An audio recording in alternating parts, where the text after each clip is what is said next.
So what we have done here is we have tried to identify how each stage, reach and attract, engage, capture, nurture, convert, keep, grow, uses some of these channels. These are just the indications of the channel. There might be other channels that you might choose. But what I want to show you is something really important. Whenever we think of marketing, and whenever people think about marketing automation, they say, whoa, it's email marketing, and they buy a subscription of MailChimp, get a beautiful template, buy a list, and shoot email to 10,000 people, and shoot emails to everyone. And it's really important to understand, when you're trying to reach and attracting people, you do not have their details. They are completely strangers to you, so you do not send strangers emails to strangers. So you are not sending them email when they are in reach and target mode. You are not sending them email when they are in engage mode. You are not sending them email when they are in capture mode, because you do not have any information about them. The only time you start sending them email is once they have provided you their information, and then you are ready to nurture them, because they have shown interest in receiving information from you, and they have provided specific information, specific email ID, and you already know that they are interested in this particular type of product or this particular type of service. That's when you will start sending the emails. You would see that in reach and attract, engage and capture, website is quite important. And I'm going to emphasize a lot on the website, because it's one of the backbones of the sales and marketing automation. For reach and attract, I'll definitely choose social media organic, which is, when I say social media organic, it's nothing but the generic social media that we do without actually paying anything to the social media platform. That's an important channel to reach and attract the strangers. Of course, Google organic, because people are looking for services and products, so it's important that people are able to find us on Google. Social media targeted. When I say social media targeted, that's when I'm talking about the targeted advertisements that you can do with social media. So things like Facebook pay-per-click, where you can target a particular specific segment according to their location, age, demographics, according to their buying styles, and then show your ads to specific people. So you will definitely use social media targeting when you're trying to reach and attract the strangers, because they don't know about your service. Again, in Engage, you are using website, but what you're also using are the content platforms. Now it's important to understand what are these content platforms. So the marketing has evolved a lot in past 5 to 10 years. Initially, the marketing was more about putting the ads in newspapers, which used to talk directly about your services or products. Nowadays, people are looking for more and more information. People are, even people go to their doctors and they already do a consultation with Dr. Google, and then they go to their doctors and they already have a lot of knowledge about the disease. Which means people are constantly looking for the information out there. And you as a business, no matter how small you are, have a duty to educate your customers about your services, but their pains and problems, and how you can solve those pains and problems, and how they can solve some of those pains and problems. Because that's going to ultimately yield you the results. So for example, if you are in a clothing business, you definitely need to educate your customers about what kind of clothes they have to buy, what are the fashion trends and stuff like that. Which means that you are constantly providing them the information. What are those content platforms? So blog is one of those content platforms. YouTube is an excellent content platform. Of course, social media can be used as content platform or a way for people to reach to those content platforms. Now, you will definitely use social media organic and social media paid in engage mode. But as soon as I move to capture mode, the channels change. The channels change into the website, and then there's a new channel that comes up, which is a landing page. And I'll actually take you through all of these channels and tools in details in later stage. But we start from the website initially. We are not sending any emails to the people when they are strangers. We start sending the emails, and the significance of emails grow as we move from nurture to convert to keep to grow.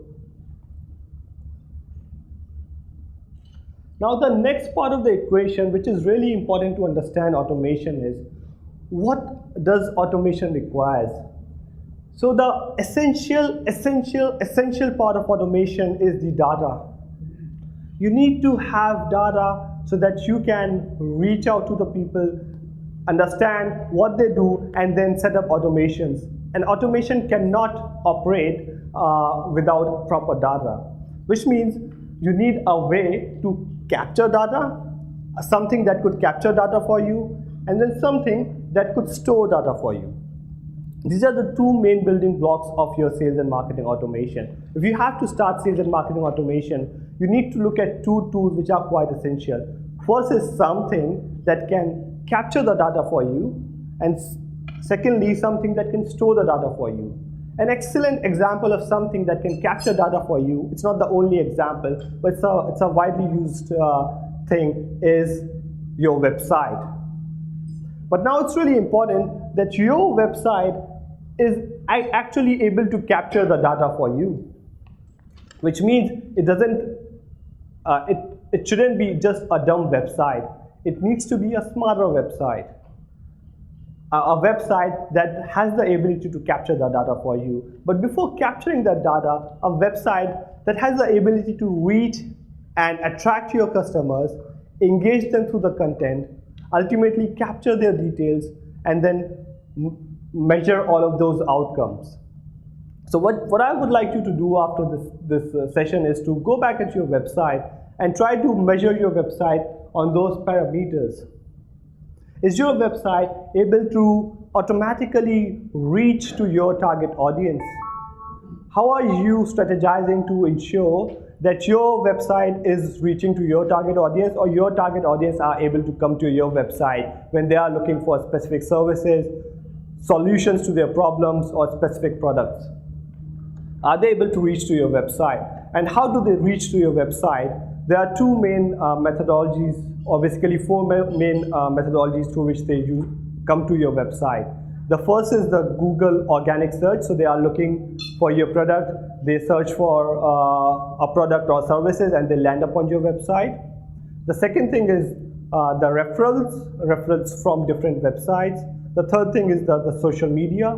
So they come across your posts, your stuff on social media.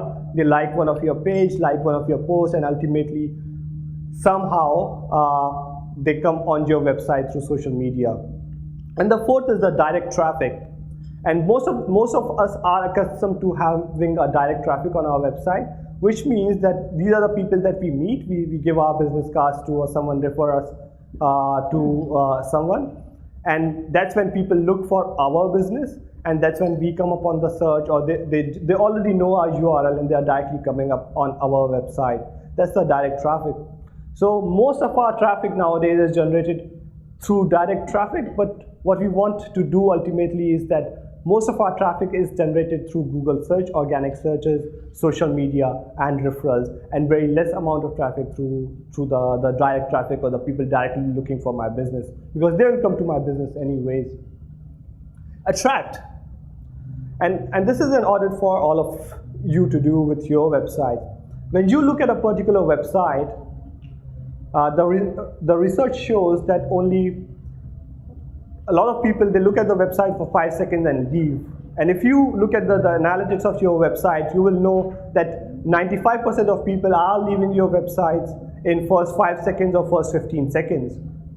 Now, when people look at your website in the first 5 seconds, what do they see and how are they attracted by it? And when I say attract, because when they are coming to their website, they already have a need, they already have a pain, or they already have a problem.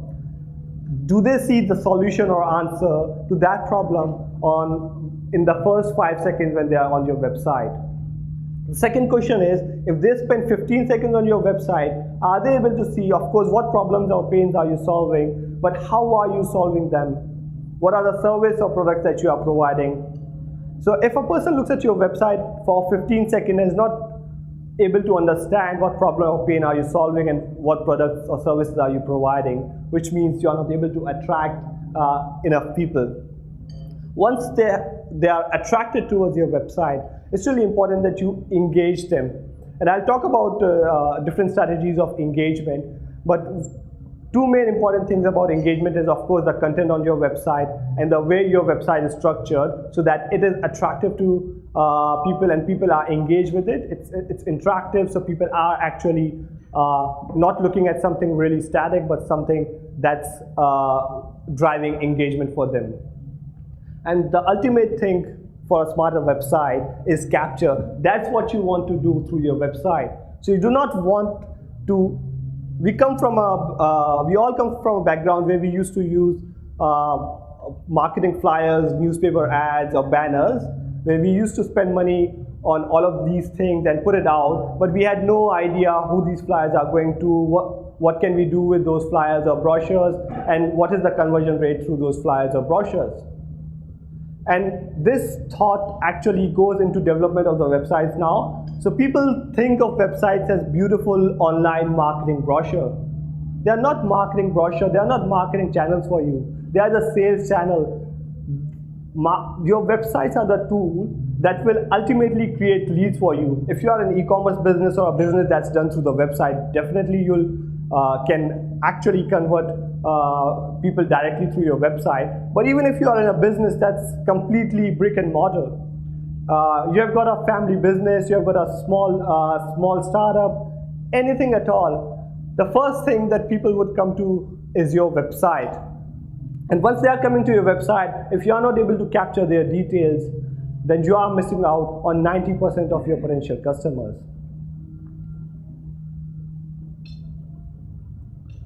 The second tool, which is the CRM. Now, we must have all heard about CRM at some stage, but there's a lot of confusion about what CRM exactly is.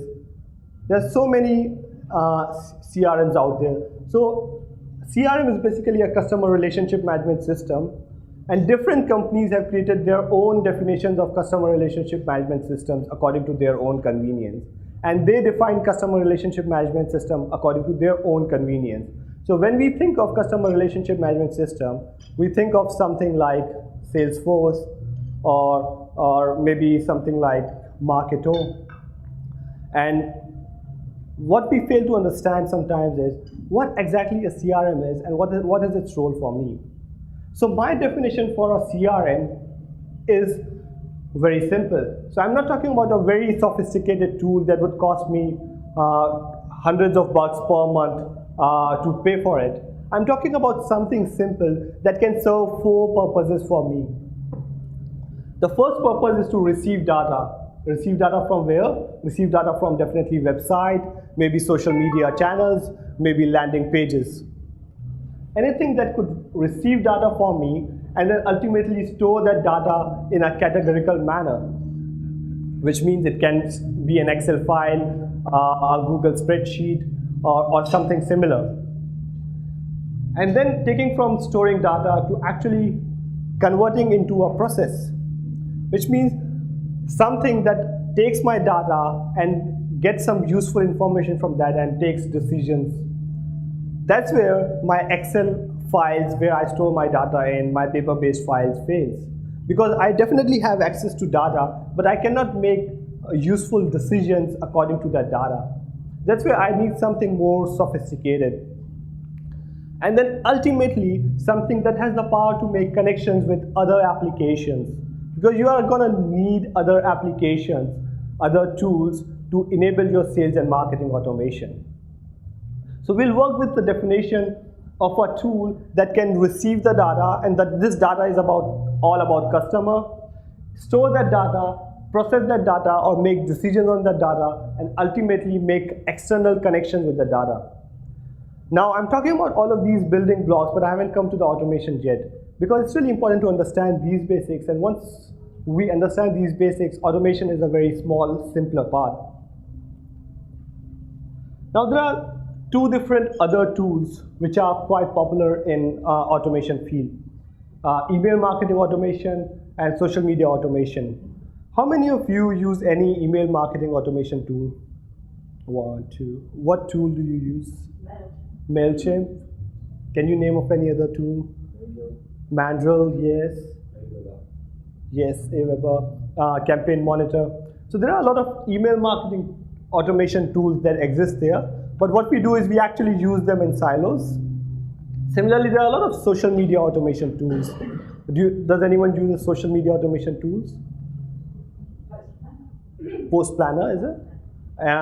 Can you name anyone else? Hootsuite, yes. Anything else? I don't know if it's automation or not, but scheduling. Yeah. Yes, it's definitely a part of automation. Yeah. So there are different types of tools that are available for email marketing automation and social media marketing automation. But as I said, these are only just the other tools.